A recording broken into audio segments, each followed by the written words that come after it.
Najiskrenije se zahvaljujemo gospodinu Srdiću na lijepom obraćanju i njemu i udruženju želimo još mnogo uspješnih akcija i manifestacija sličnih večerašnjih.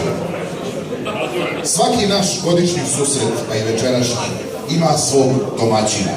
Ovaj put je to naš lijepi grad Prijedor i njegov gradonačelnik gospodin Milenko Đaković. Gospodine Đakoviću, imate riječ.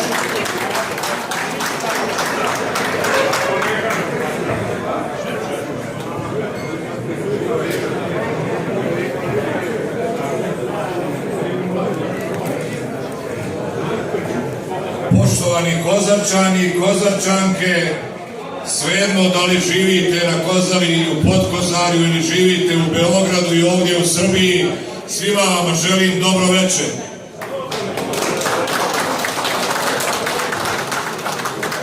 Evo i ove godine u čast Kozarčana koji žive ovdje u Beogradu ponovo smo se okupili svi mi koji živimo u Kozari i Podkozarju i vi koji živite ovdje u Beogradu i odakle god došli, mi smo se kao prijatelji ponovo našli ovdje u Beogradu i želimo obilježiti i podsjetiti na slavnu istoriju Kozare i Podkozarja, prije svega na hrabru epopeju građana koji su živjeli, koji su naši preci, koji su izvojevali pobjedu protiv mnogostruko brojnijeg neprijatelja na Kozari u Drugom svjetskom ratu.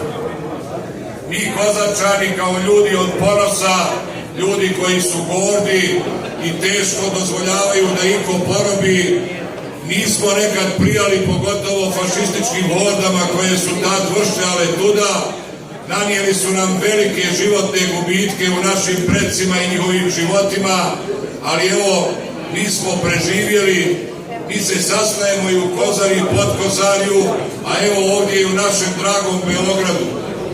Poštovani prijatelji, grad Prijedor je večeras domaćin ove manifestacije koja želi da Kozaru i Podkozare podsjeti da mnogo ljudi ima i van područja Kozare i Podkozarja, ali da oni Kozaru i Podkozarje nikad ne zaboravljaju.